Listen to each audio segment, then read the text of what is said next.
kiddos, I am so glad to be back with you, and you know we are studying about the missionary life of Mary Slessor, and what a courageous little lady.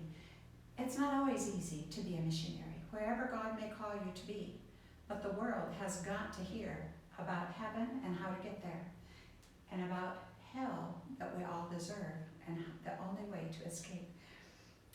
Mary was courageous enough to go, and you all remember when we left our story last time, she had to make a hard decision because she was in Ikangi with Chief Edom, and a runner came calling her to go to the Chief Okur.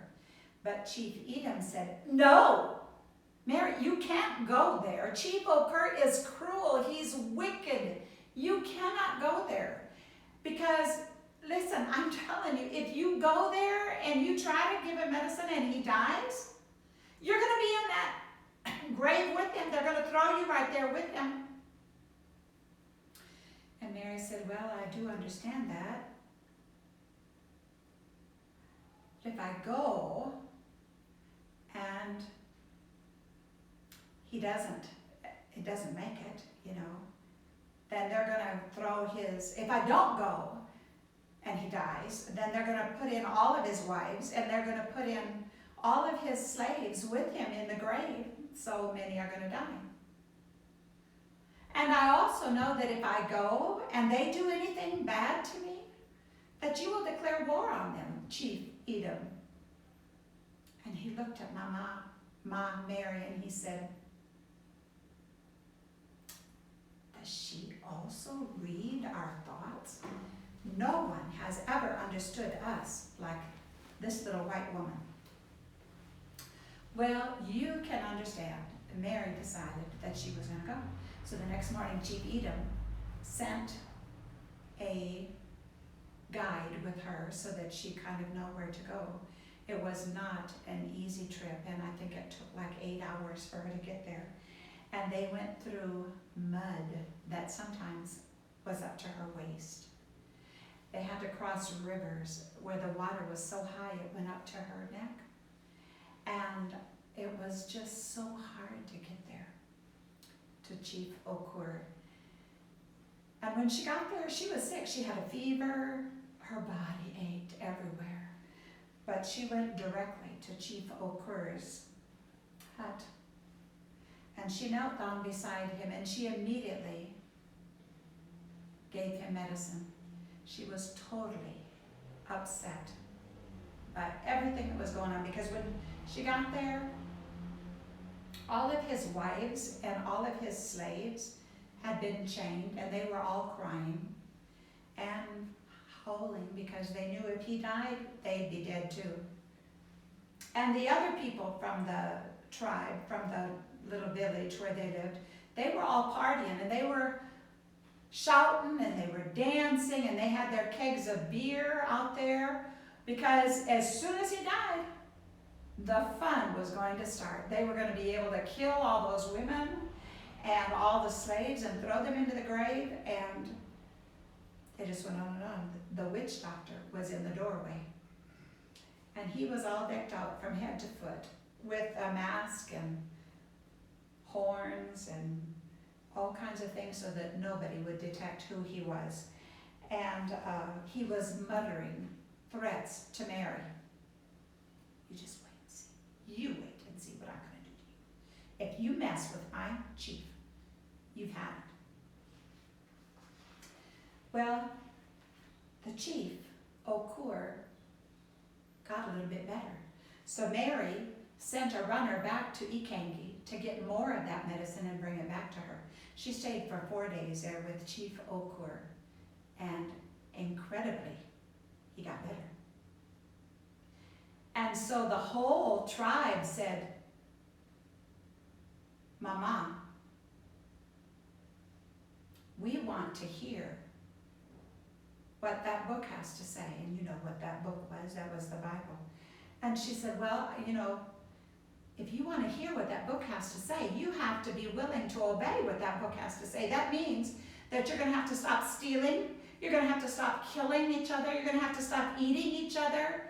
You know, you're going to have to learn to be kind. She said, but if you want to hear about it, as soon as I get back to Ikangi, I will send someone here to stay with you and to tell you about that book. When Mary got back to Ikangi, she had a surprise for her because Chief Edom, her friend, had gotten really sick in her absence.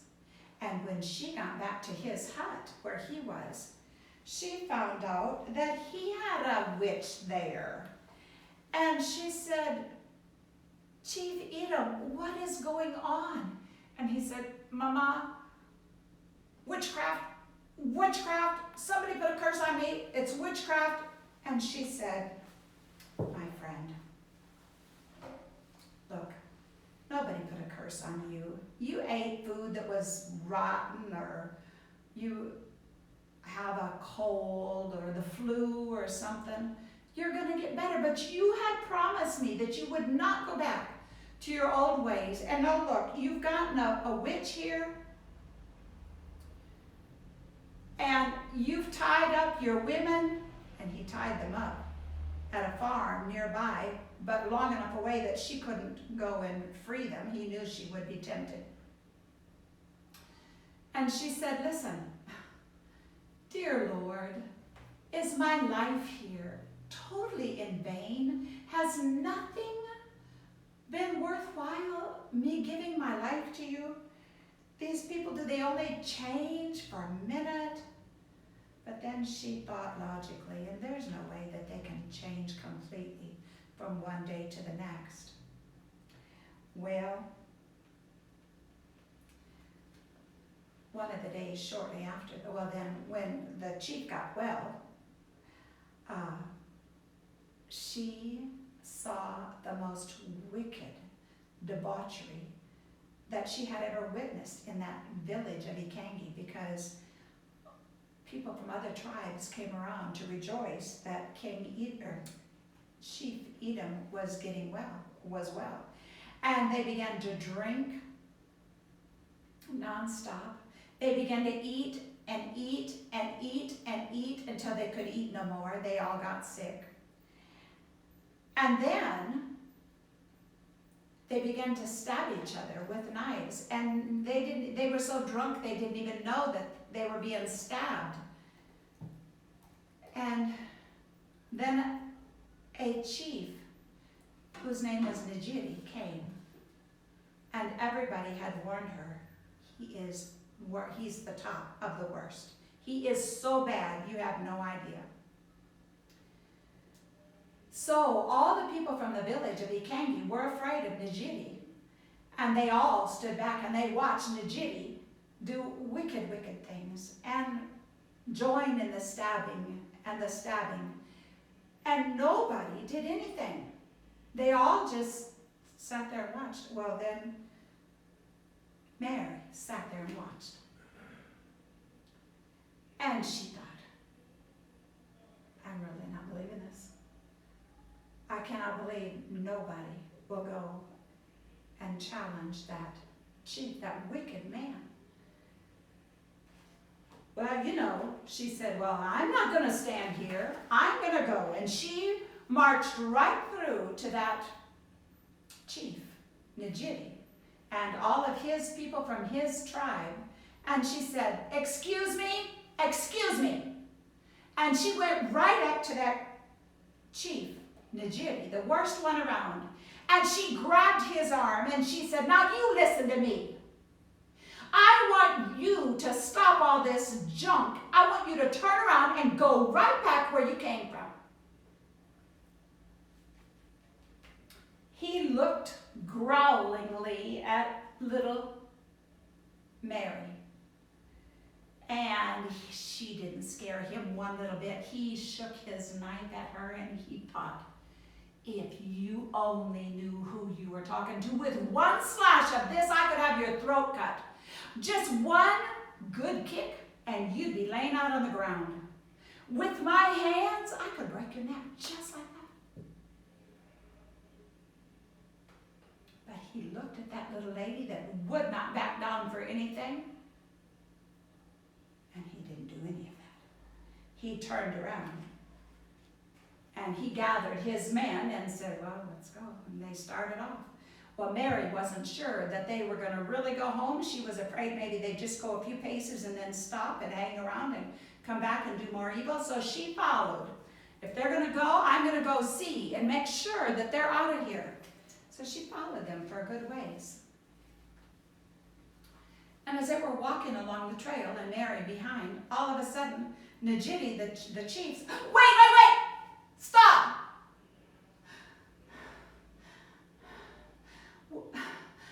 Mary ran up to see what in the world was petrifying the chief Najidi. And she peeked up over his shoulder, and there on the ground was a broken banana plant, a coconut shell, and several nuts around it, placed around it in a circle.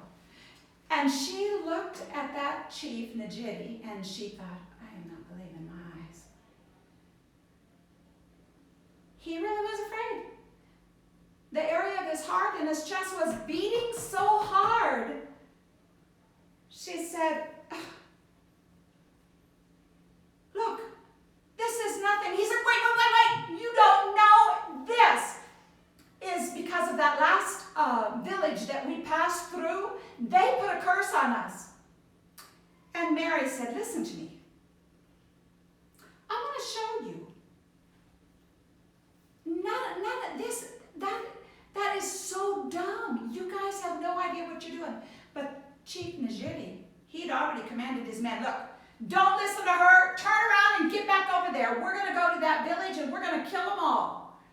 Well, Mary thought, there's no way. There is no way. And she knew of a shortcut through the forest, and she got there first. And when she got there, she was waiting for Chief Najidi and all of his men. And she said, okay, now you guys just listen to me. Nobody here is the cause of any of that you came across in the path. You guys, you're not even thinking right. They are not the problem. Now turn around and go back the way you came here. Again. They just humbled themselves and they turned around muttering ugly things. And they turned around and they walked right back, following Najidi back on the trail. And Mary thought, I'm going to go behind because I want to see what they're going to do when they get to that, what they had found in the trail. And so they were going along, just really good. And all of a sudden, Najidi came to that spot. Wait! And his heart pounded so hard in his chest, and he said, don't go around it. Nobody. That is witchcraft. It's a curse on us. Mary said, look, I'll show you how foolish is your thinking. And she walked up there and she took her shoe and she picked that coconut shell and she kicked those nuts around out of there. And she picked up that banana plant and she threw it over her shoulder and she said, now you courageous man, get out of here and go home. I am taking this back to my house.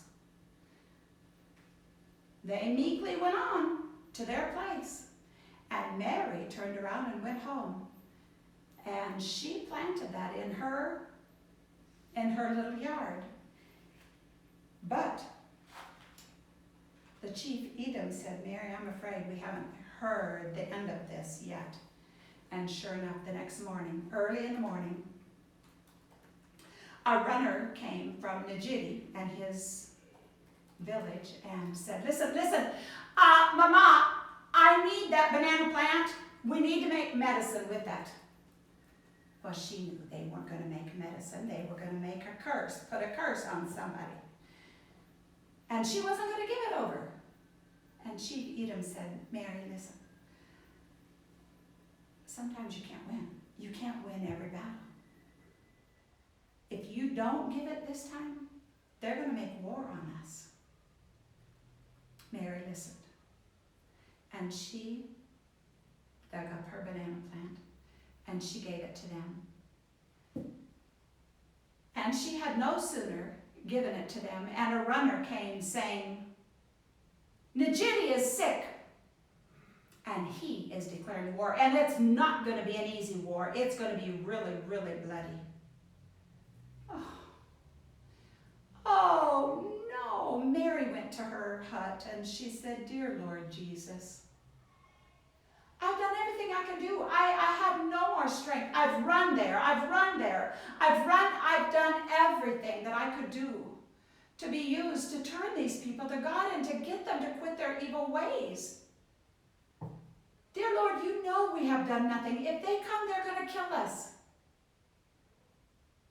Only you could stop and turn this around. While she was on her knees, another runner came and he said, Wait a minute.